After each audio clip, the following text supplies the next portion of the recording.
Model of pigeon B, 1 to 1.5 feet distance between two lines. In light side 1 feet, in medium side 1.25 feet, and in deep side 1.5 feet. तो कतारों के बीच में जो हल्की भूमि होती है लाइट साइड 1 फीट अंतर रखना है, जो मध्यम भूमि है उसमें 1.25 फीट और जो भारी है उसमें 1.5 फीट ब्लैक कॉटन. நீங்கள் இப்பொழுது பார்ப்பது துவரை பிளஸ் மக்காச்சோளம் அல்லது சோளத்தின் ஒரு மாதிரியாகும். படத்தில் காண்பதை போல எழுதிக் கொள்ளுங்கள்.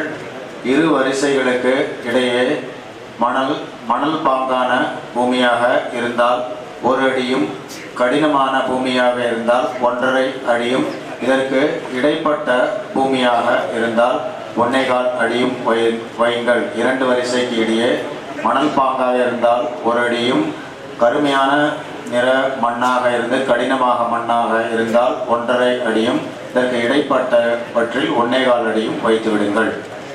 One line pigeon P, taller, 5 lines cow P or wingram or blackgram or French beans. Again, one line pigeon P.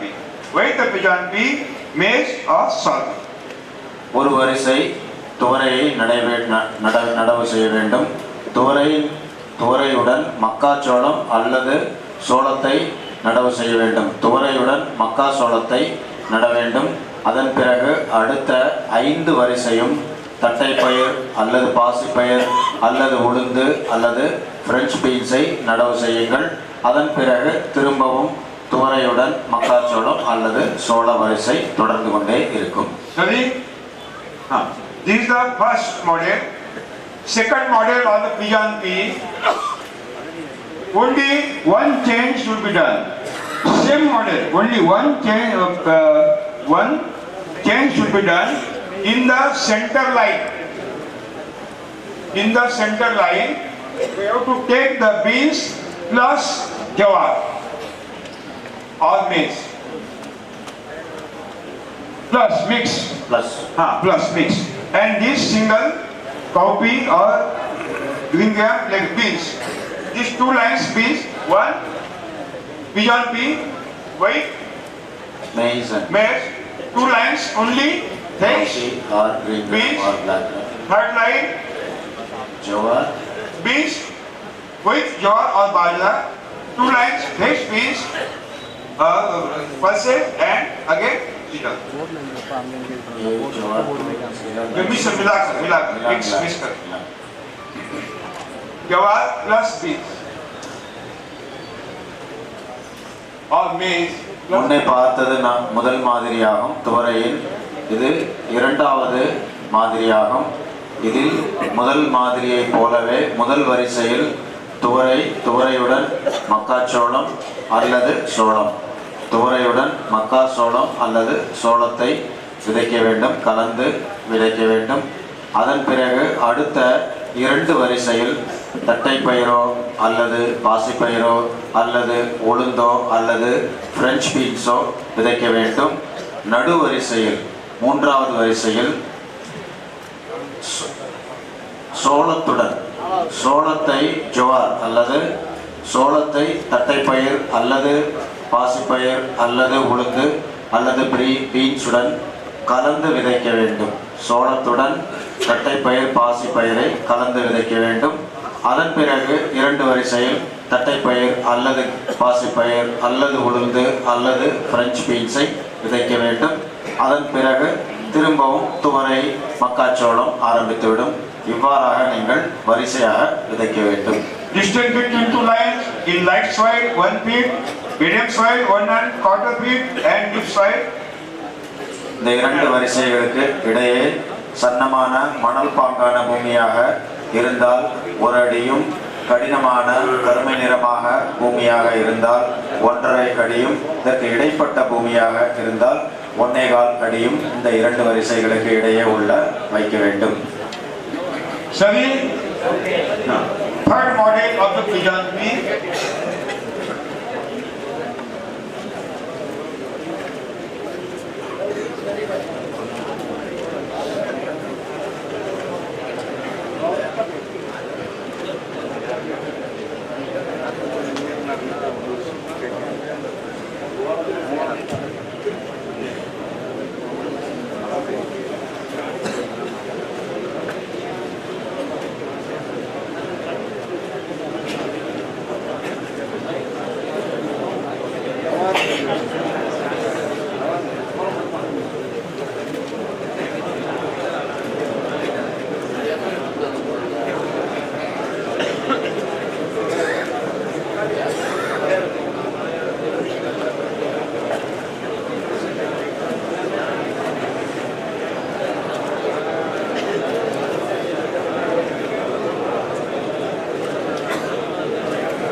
Distance between two lines: in light soil 1 feet, in medium soil 1¼ feet, 15 inch, and in deep soil, black soil 18 inch, that means 1½ feet. The first line is pigeon pea plus maize, small quantity of the maize. Second line pulses. Third line again pigeon pea plus maize. Afterward 3 lines of the jawar or bajra or maize. Again pigeon pea pulses, pigeon pea. Again the bajra or jawar or 3 lines. It is alternate. நீங்கள் படத்தில் பார்ப்பதை போல வரிசையாக இதை நட வேண்டும். இது துவரையின் மூன்றாவது மாதிரியாகும். இரு வரிசைகளுக்கு இடையே மணல் பாங்கான பூமியாக இருந்தால் 1 அடியும், கடினமான பூமியான கருப்பு நிறமான பூமியாக இருந்தால் 1½ அடியும், இதற்கு இடைப்பட்ட பூமியாக இருந்தால் 1¼ அடியும் வைத்து வரிசையாக நட வேண்டும். முதல் வரிசையில் துவரையுடன் மக்காச்சோளத்தை நட வேண்டும். துவரையுடன் மக்காச்சோளத்தை நட வேண்டும். இரண்டாவது ஏதேனும் ஒரு பருப்பு வகை பயிரை நடவு செய்ய வேண்டும். மூன்றாவது வரிசையில் திரும்பவும் துவரை மக்காச்சோளத்தை நட வேண்டும். அதன் பிறகு 4, 5, 6வது வரிசையில் சோளம் அல்லது கம்பு அல்லது மக்காச்சோளத்தை நடவு செய்ய வேண்டும். அதன் பிறகு திரும்பவும் துவரையுடன் சோளம் பருப்பு வகை பயிர் என்று இது தொடர்ச்சியாக சென்று கொண்டே இருக்கும். Okay. Once again. இது மூன்றாவது மாதிரியாகும். துவரையின் மூன்றாவது மாதிரியாகும். இரு வரிசைகளுக்கு இடையே மணல் பாங்கான பூமியாக இருந்தால் 1 அடி இடைவெளியும், கருப்பு நிற கடினமான பூமியாக இருந்தால் 1.5 அடி இடைவெளியும், இதற்கு இடைப்பட்ட பூமியாக இருந்தால் 1.25 அடியும் இருக்க வேண்டும். முதல் வரிசையில் துவரையுடன் மக்காச்சோளத்தை நட வேண்டும். முதல் வரிசையில் துவரையுடன் மக்காச்சோளம். இரண்டாவது வரிசையில் ஏதேனும் ஒரு பருப்பு வகையை நீங்கள் நடவு செய்யலாம். மூன்றாவது வரிசையில் திரும்பவும் துவரையுடன் மக்காச்சோளம். நான்காவது, ஐந்தாவது, ஆறாவது வரிசையில் சோளம் அல்லது கம்பு அல்லது மக்காச்சோளத்தை 4, 5, 6வது வரிசையில் நடவு செய்ய வேண்டும். 7வது வரிசையில் திரும்பவும் துவரையும் மக்காச்சோளம், அதன் பிறகு பருப்பு வகை என்று தொடர்ச்சியாக சென்று கொண்டே இருக்கும். Okay.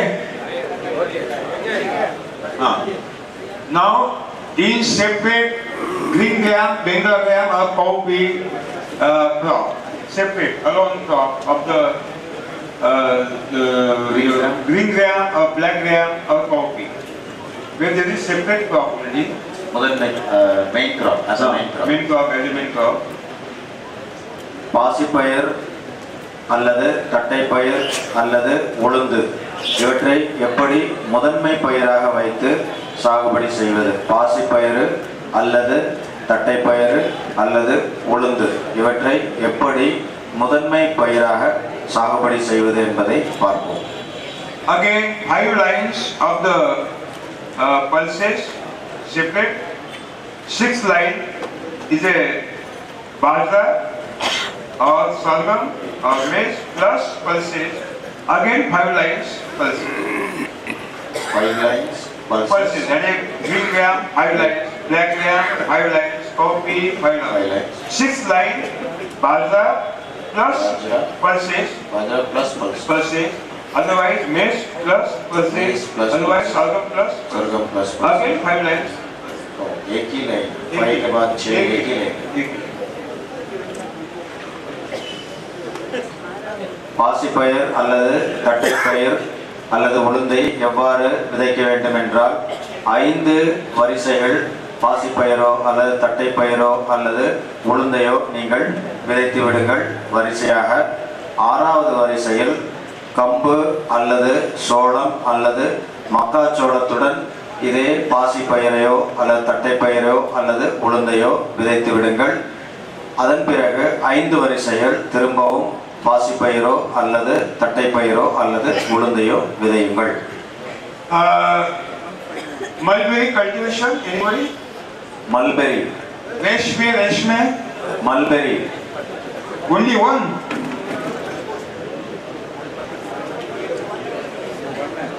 பட்டு மல்பெரி. Mulberry, Reshme. மல்பெரி. பட்டு போச்சு வளர்க்கறதுக்கு தானே மல்பெரி. Reshme. Silk. சில்க். மல்பெரிக்கு தமிழ்ல இருக்காங்க. மல்பெரி தானேங்க.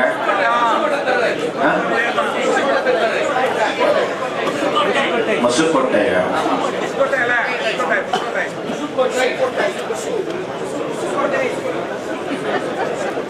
Mishukottai.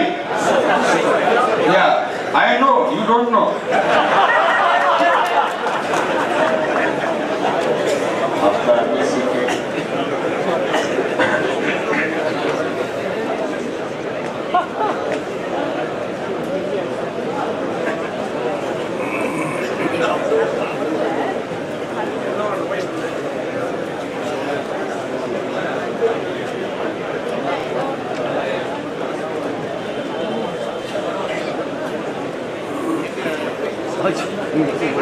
முசுக்கொட்டை.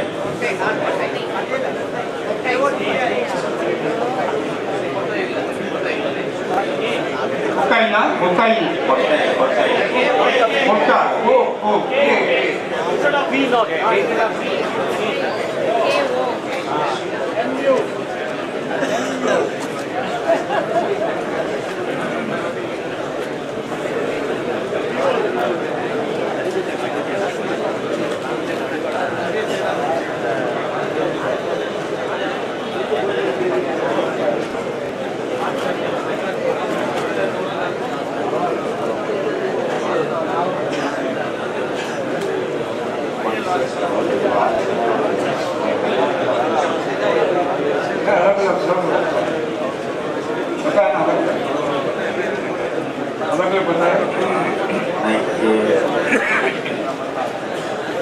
இதற்கு முன்னாடி நாம் பாசிப்பயிறு, உளுந்து அல்லது தட்டைப்பயிர் எவ்வாறு பயிர் செய்வது என்று பார்த்தோம்.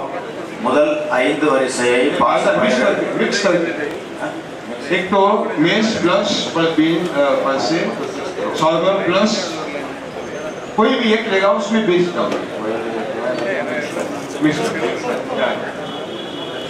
मतलब दाने को मिक्स करके या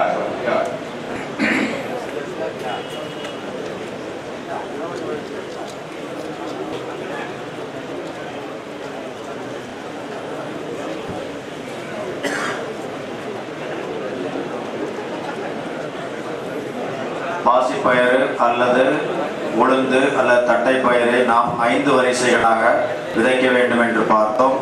6வது வரிசையில் கம்பு அல்லது மக்காச்சோளம் அல்லது சோளத்துடன் தட்டைப்பயிரையோ பாசிப்பயிரோ அல்லது உளுந்தையோ விதைக்க வேண்டும் என்று பார்த்தோம். இந்த விதைகளை மக்காச்சோளம் அல்லது சோளம் அல்லது கம்புடன் கலந்து விதைக்க வேண்டும். 6வது வரிசை.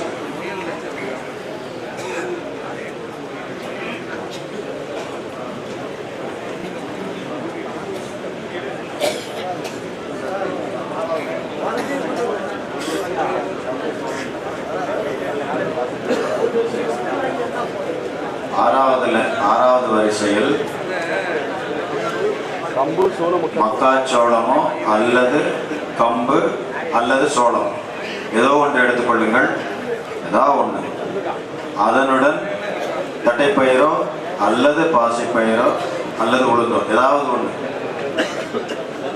கலந்து விதையுங்கள். 6வது வரிசை. 2.25 distance, 2.5 distance between two lines, horizontal, vertical. 2.25, 2.25. செடிக்கு செடி, வரிசைக்கு வரிசை உள்ள இடைவெளி 2.5 அடியாகும். இந்த முசுக்கொட்டைக்கு செடிக்கு செடி அல்லது வரிசைக்கு வரிசை 2.5 அடியாகும். 2 lines of the mulberry, 1 line of Glycidia, 2 lines mulberry, 1 line Glycidia. படத்தில் காண்பதைப் போல 2 வரிசைகள் முசுக்கொட்டை இருக்கும், 2 வரிசைகள் முசுக்கொட்டை இருக்கும். அதன் பிறகு ஒரு வரிசை கிளிரிசீடியா, அதன் பிறகு 2 வரிசை முசுக்கொட்டை, அதன் பிறகு ஒரு வரிசை கிளிரிசீடியாவை நீங்கள் நடவு செய்ய வேண்டும். Water is given in the between two. This is the water. Water duration.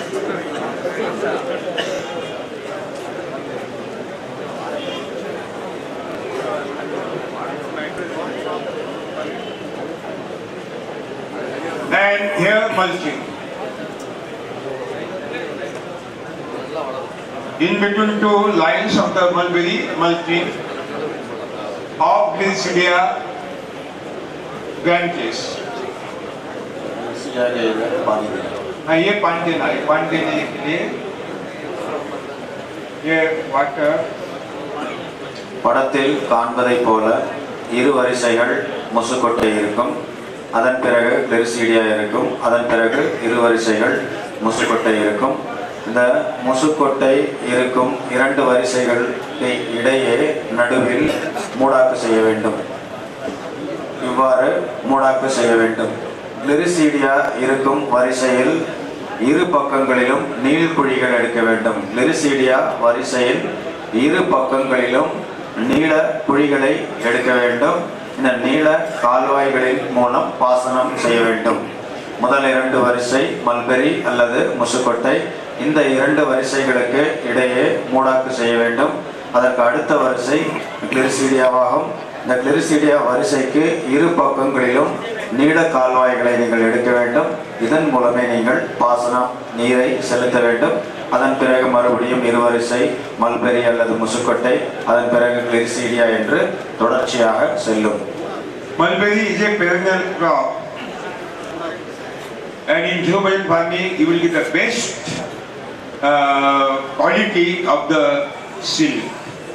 Seed. Best quality. 30% there, more weight in the market. mulberry seed. Naturally grown silk. Silk. Silk. Okay. Patte. Silk, patte. இந்த மல்பெரியானது முசுக்கொட்டையானது நீண்ட நெடுங்காலம் வாழக்கூடிய ஒரு பயிராகும். இதிலிருந்து செலவில்லா இயற்கை வேளாண்மை மூலம் இந்த முசுக்கொட்டையை நீங்கள் பயிர் செய்தால் சிறந்த பட்டை நீங்கள் உற்பத்தி செய்யலாம். சந்தையில் இதற்கு நல்ல விலை கிடைக்கும். The Glycidia, that means Giri Pushpa, is belong to Leguminaceae family, especially subfamily Papyrus, having the capacity to take the nitrogen from the atmosphere to supply to the moth plants. இந்த கிளிரிசீடியா என்பது லெகுமினேசே குடும்பத்தை சேர்ந்ததாகும். ஏனென்றால் இது என்ன செய்கின்றது என்றால் காற்றில் உள்ள தழைச்சத்தை உறிஞ்சி மண்ணில் கொடுக்கின்றது. இவ்வாறு கிளிரிசீடியா கொடுக்கும் பொழுது அதன் இரு பக்கங்களிலும் இருக்கும் முசுக்கொட்டை செடிக்கு தழைச்சத்தை இவை தொடர்ச்சியாக கொடுத்து கொண்டே இருக்கும். In the leaves of the Glycidia or drumstick, there is a 3.6% nitrogen. Drumstick also 3.6%. 6% nitrogen. Gliricidia இலைகளிலோ அல்லது முருங்கை இலைகளிலோ 3.6% தழைச்சத்து காணப்படுகின்றது. கிளிரிசீடியா இலை அல்லது முருங்கை இலையில் 3.6% தழைச்சத்து காணப்படுகின்றது. Glycidia is 100% dry land plant. Gliricidia 100% மானாவாரி பயிராகும். கிளிரிசீடியா 100% மானாவாரி பயிராகும். In drought condition also it will grow better. வறட்சி காலத்தில் கூட இதை நாம் வளர்க்கலாம். The Glycidia growing very vigorously. இது நன்றாக வேகமாக வளரக்கூடிய ஒரு செடியாகும்.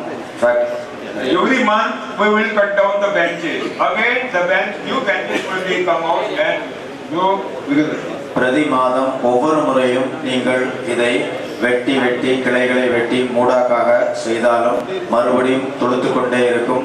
ஒவ்வொரு மாதமும் நீங்கள் தொடர்ச்சியாக இதன் கிளைகளையும் இலைகளையும் வெட்டி மூடாக்கு செய்து கொண்டே இருக்கலாம். You can debulk the seeds of the Glycidia or you can plant the stick material also. இந்த கிளிரிசீடியாவை விதைகளை நேரடியாகவும் நீங்கள் நடவு செய்து வளர்க்கலாம் அல்லது போத்துக்களையும் நீங்கள் வெட்டி நடவு செய்யலாம். Every month you have to cut down the branches of the Glycidia and mulch in between two lines of the mulberry. ஒவ்வொரு மாதமும் நீங்கள் என்ன செய்ய வேண்டும் என்றால் இதனுடைய கிளைகளையும் இலைகளையும் வெட்டி இதை மல்பெரியின் முசுக்கொட்டையின் இரு வரிசைகளுக்கு இடையே மூடாக்காக இட வேண்டும். And every month you will get the mulching material in situ. ஒவ்வொரு மாதமும் உங்களுக்கு மூடாக்கு தொடர்ச்சியாக கிடைத்துக் கொண்டே இருக்கும்.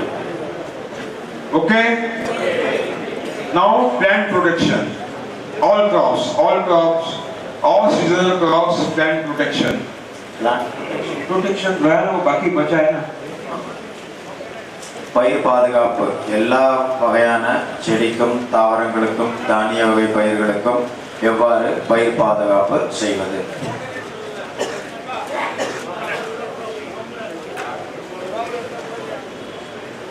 Spinach, coriander, all crops, all vegetable crops, illa crops, seasonal crops, illa crops. Spinach also. All means illa.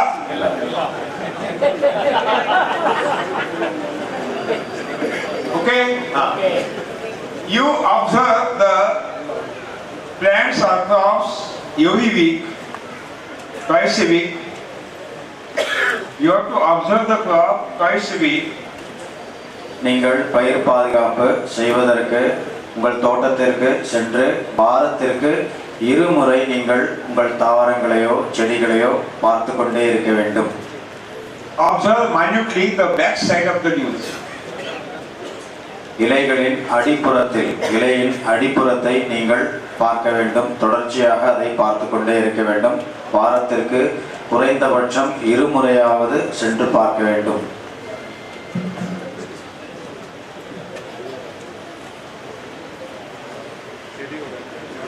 When on the leaves, you will see the eggs of the insect, a small insect. Immediately you spray insecticide. இவ்வாறு இலைகளின் அடிப்பகுதியில் சிறிய சிறிய பூச்சிகள் காணப்பட்டாலோ இந்த பூச்சிகளின் முட்டைகள் காணப்பட்டாலோ உடனடியாக நீங்கள் மருந்துகளை தெளிக்க ஆரம்பித்து விடுங்கள். உடனடியாக மருந்தை தெளித்து விடுங்கள்.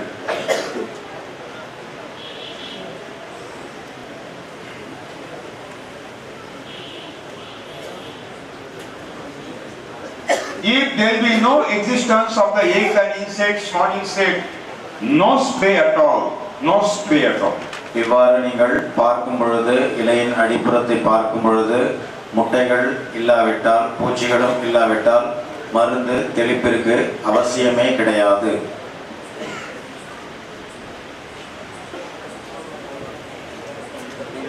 Sorry? Okay. Okay.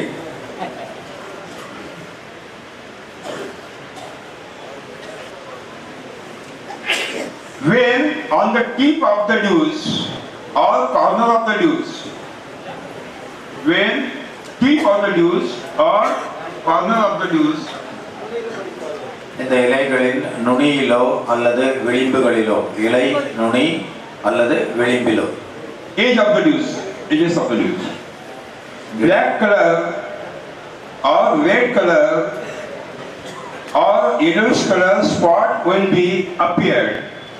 இவ்வாறு இலை நுனியிலோ விளிம்பிலோ சிகப்பு அல்லது மஞ்சள் புள்ளிகள் காணப்பட்டால் சிகப்பு அல்லது மஞ்சள் புள்ளிகள் காணப்பட்டால் Immediately spray fungicide, Jivamrutam or sour buttermilk. உடனடியாக பூசணக்கொல்லியான ஜீவாமிர்தம் அல்லது புளித்த மோரை தெளித்து விடுங்கள். இவ்வாறு புள்ளிகள் காணப்பட்டால் உடனடியாக பூசணக்கொல்லியான ஜீவாமிர்தம் அல்லது புளித்த மோரை தெளியுங்கள். Because this is the initial attack of the funguses and bacteria. ஏனென்றால் இப்பொழுதுதான் இந்த பூசணங்களானது தாக்க தொடங்குகின்றது. பாக்டீரியா போன்ற உயிரிகளும் பூசணங்களும் தாக்குதலை இப்பொழுதுதான் தொடங்கியுள்ளது. எனவே உடனடியாக தெளித்து விடுங்கள். If you will not spray fungicide, Jivamrutam or sour buttermilk, the size of the spot is increased continuously. நீங்கள் ஜீவாமிர்தமோ அல்லது புளித்த மோரையோ தெளிக்காவிட்டால் இந்த அளவு இந்த புள்ளியின் சிகப்பு அல்லது மஞ்சள் புள்ளியின் அளவு அதிகரித்து கொண்டே போகும். And the green color is changed into yellowish color. இலையானது பச்சை நிறத்திலிருந்து மஞ்சள் நிறமாக மாறிவிடும். And at last the leaves are dried and fallen down. இலைகள் உலர்ந்து கீழே விழுந்துவிடும். So it is better when you will observe the spot, immediately you have to spray Jivamrutam or sour butter. எனவேதான் இந்த சிகப்பு அல்லது மஞ்சள் புள்ளிகளை நீங்கள் பார்த்தவுடன் உடனடியாக ஜீவாமிர்தத்தையோ அல்லது புளித்த மோரையோ தெளித்து விடுங்கள். If there are no spot, no utilization of the spray of Jivamrutam or nothing. இவ்வாறு இலையில் புள்ளிகள் இல்லாவிட்டால் எந்த விதமான தெளிப்புக்கும் அவசியமே கிடையாது. Okay, now I have given the purification of the seed, hai na? Every variety is having same height of the plant. If there is alteration, you have to remove the alteration. நான் முன்பே கூறியபடி உங்கள் நிலத்தில் உள்ள எல்லா செடிகளும் ஒரே வரிசையாக இருக்க வேண்டும். சில செடிகள் அதிக உயரமாக இருக்கும். இதை எப்படி எடுத்துவிட வேண்டும் என்பதையும் நான் உங்களுக்கு கூறினேன். இதன் மூலம் விதைகள் சுத்தப்படுகின்றன. ஒரே ரகமான நீங்கள் செடிகளை உருவாக்க முடியும். And for seed selection, we have to select topmost plant. விதைகளை புதிய ரக விதைகளை உருவாக்குவதற்கோ அல்லது அடுத்த வருடம் பயிர் செய்வதற்கு விதைகளை எப்படி தேர்வு செய்வது என்பதையும் நாம் பார்த்தோம். When intercrop will be harvested, immediately you take the trenches or furrows so that all the rainwater will be deposited in the ஊடுபயிர்களை நீங்கள் அறுவடை செய்த பின்பு உடனடியாக அந்த ஊடுபயிர் இருந்த இடத்தில் நீள கால்வாய்களை எடுத்து விடுங்கள். அப்பொழுதுதான் மழை நீர் இங்கு சேகரிக்கப்படும். if there will be excessive rainfall, then excessive moisture will be coming in the trenches and Wapsa will be maintained in the leaf zone. மழை நீர் அதிகமாக இருந்தாலும் இந்த நீல கால்வாயில் விழுந்து நீர் ஆதாரங்களை சென்றடையும் வாப்சா அதிகரிக்கும். And this is the zero budget production, poisonless production, and with full concentration of the medicinal value and nutrition value, you will get double rate in the market. Double rate in the market. நாம் தயாரிப்பது இந்த செலவில்லாத இயற்கை வேளாண்மையில் தயாரிக்கின்றோம். சுவையானதாக இருக்கும், ஆரோக்கியமானதாக இருக்கும், நுண்ணூட்டங்கள் செறிந்திருக்கும். எனவே நாம் தயாரிக்கும் எந்த ஒரு உணவுப் பொருளும் சந்தையில் அதிக விலை கிடைக்கும். You prepare the group of the juvenile farmer. You give the advertisement in the main square of the city and in newspaper. நீங்கள் செலவில்லாத இயற்கை வேளாண்மை செய்யும் விவசாயிகள் அனைவரும் இணைந்து ஒரு குழுவை ஏற்படுத்திக் கொள்ளுங்கள். இந்த குழுவானது நகரங்களில் சென்று அங்குள்ள பத்திரிகைகளில் விளம்பரம் கொடுங்கள். The first sentence of the advertisement, do you want to die with cancer? Question mark. விளம்பரம் எவ்வாறு இருக்க வேண்டும் என்றால், நீங்கள் புற்றுநோயால் இறக்க வேண்டுமா, இறக்க ஆசையா என்று ஒரு கேள்விக்குறி போட்டுவிடுங்கள். No question mark. Okay. அந்த கேள்விக்குறியை அடுத்து இல்லையா என்று போட்டு திரும்பவும் கேள்விக்குறியை போட்டுவிடுங்கள். We have naturally grown very nutritious and medicinous and very tasty the grains, rice, vegetables, pulses and your address and phone number.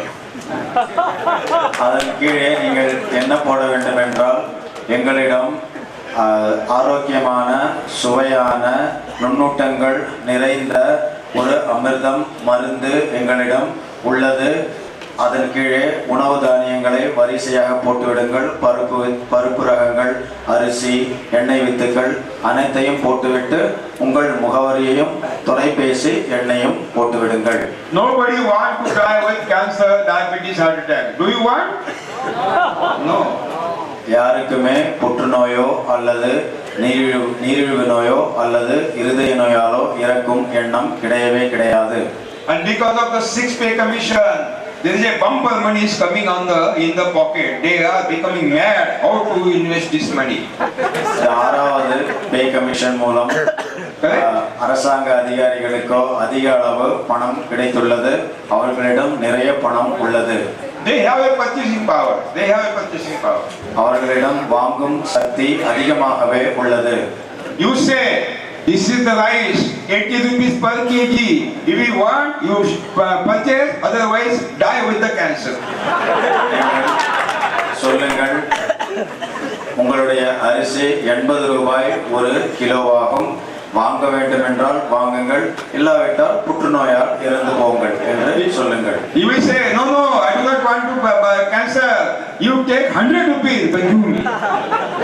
நிச்சயமாக அவர் என்ன சொல்வார் என்றால், எனக்கு புற்றுநோயால் இறக்க நான் தயாரில்லை என்று கூறுவார். உடனே நீங்கள் 100 ரூபாய்க்கு விற்றுவிடுங்கள் உங்கள் அரிசியை. There are housing societies in the big cities, like Madurai. 100, 150 or 200 families are member of that society. மதுரையிலும் கூட பிளாட்டுகள் நிறைய காணப்படுகின்றன. அங்கு 120 முதல் 150 குடும்பங்கள் ஒன்றாக வாழும். उस सोसाइटी के चेयरमैन का फोन नंबर लेना है. அந்த பிளாட்டுகளில் உள்ள தலைவரை போய் பாருங்கள், சொசைட்டி தலைவரை போய் பாருங்கள். उनको फोन करना है कि मैं जीरो बजट खेती से बहुत ही न्यूट्रिशियस, मेडिसिनल और पॉइजनलेस खाद्य तैयार करता हूँ. मैं आपको भेंट देना चाहता हूँ, प्रेजेंट देना चाहता हूँ. இவ்வாறு அந்த தலைவருக்கு தொலைபேசியின் மூலம் தொடர்பு கொண்டு என்ன கூறுங்கள் என்றால், என்னிடம் அமிர்தம் உள்ளது, மருந்து உள்ளது, நஞ்சில்லா உணவு உள்ளது, நான் அதை உங்களுக்கு பரிசாக கொடுக்க விருப்பப்படுகின்றேன் என்று கூறுங்கள். वो चेयरमैन बोलेगा 4 बजे आइए, 4 बजे जाना है, साथ में 2 किलो नेचुरल राइस लेना है, 2 किलो दाल लेना है और कुछ फल भी ले जाना है. அவர் சொல்வார் 4 மணிக்கு வந்து பாருங்கள் என்று. அப்பொழுது நீங்கள் 4 மணிக்கு அவரை சென்று பார்க்கும் பொழுது அரிசியை கொண்டு செல்லுங்கள், பருப்பை கொண்டு செல்லுங்கள், பழங்களை கொண்டு சென்று அவரை பாருங்கள். फिर अंदर जाकर बैठना है, उनको बताना है कि भाई हमारा एक मूवमेंट है, हम 0 बजे खेती करते हैं और आपको कैंसर से मरना नहीं देते, आपको बचाना चाहते हैं, हम इस तरह का मूवमेंट हमारा है, ये इसका फायदा है. அவரிடம் சென்று நீங்கள் பேசும் பொழுது சொல்லுங்கள், நாங்கள் செலவில்லாத இயற்கை வேளாண்மை செய்கின்றோம், நாங்கள் நஞ்சில்லாத உணவை உற்பத்தி செய்கின்றோம், உங்களை நாங்கள் கேன்சரில் சாவ விடமாட்டோம் என்று சொல்லி இந்த பொருட்களை கொடுங்கள். हम आपको एक भेंट देना चाहते हैं. அப்பொழுது சொல்லுங்கள், உங்களுக்கு ஒரு பரிசை கொண்டு வந்திருக்கிறேன் என்று சொல்லுங்கள். लेकिन आपके पत्नी जी को बुलाइए, जब तक वो पत्नी नहीं आएगी ज्यादा देना नहीं है उनका. ஆனால் அப்படி பரிசை கொடுக்கும் பொழுது அவரிடம் சொல்லுங்கள், உங்கள் மனைவியை இங்கு அழைத்து வாருங்கள், உங்கள் மனைவியை கூப்பிடுங்கள், அப்பொழுதுதான் பரிசை தருவேன் என்று சொல்லுங்கள். जब उसकी मिसेस आएगी वो बैठेगी तो 2 ही वाक्य बोलना है, ये खाने से मोटापा घटता है, सौंदर्य बढ़ता है. அவ்வாறு மனைவி வந்து உட்காரும் பொழுது சொல்லுங்கள், இந்த அமிர்தத்தை நீங்கள் சாப்பிட்டால் உங்கள் உடலின் எடை குறையும், உங்கள் அழகு கூடிவிடும் என்று சொல்லுங்கள். जैसे वाक्य सुनेंगी वो आपको चाय भी पिलाएगी, खाना भी खिलाएगी और सारे कॉलेज में बताएगी ये लीजिए ये लीजिए ये लीजिए, बहुत अच्छा है बहुत अच्छा है. அவ்வாறு நீங்கள் கூறிவிட்டால் உடனடியாக அவர் மனைவி மிகவும் மகிழ்ச்சி அடைந்து உங்களுக்கு டீ காஃபியை தருவார். உங்களுடைய புகழை அந்த பிளாட்டில் உள்ள மற்ற பெண்மணிகளுக்கும் கூறிவிடுவார். Without single rupee, advertising will be done in throughout college. ₹1 செலவில்லாமல் எல்லா பிளாட்டுகளிலும் நீங்கள் விளம்பரம் செய்தே விட்டீர்கள்.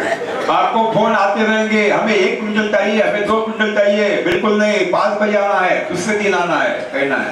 உடனடியாக உங்களை தொலைபேசி மூலம் பல பேர் தொடர்பு கொள்வார்கள். உடனே நீங்கள் என்ன சொல்ல வேண்டும், வருகின்றேன் என்று அவர்களிடம் கூற வேண்டும். अपने आप बढ़ेगा, अपने आप बढ़ेगा, अपने आप बढ़ेगा. இவ்வாறு வியாபாரம் தொடர்ச்சியாக பெருகிக் கொண்டே இருக்கும். कमीशन नहीं लेना है, कमीशन एजेंसी बंद है. ठीक है. तो साथियों, today we have taken the all philosophy, principles and technology of seasonal crops. Tomorrow we will take the paddy, banana, sugarcane and all other crops. Okay? Tomorrow morning 9 a.m. we will start. Exact today is the final match. So at any cost 9 a.m. we will start. Okay? Thank you. நாளைக்கு வாழை, நெல் பயிர், கரும்பு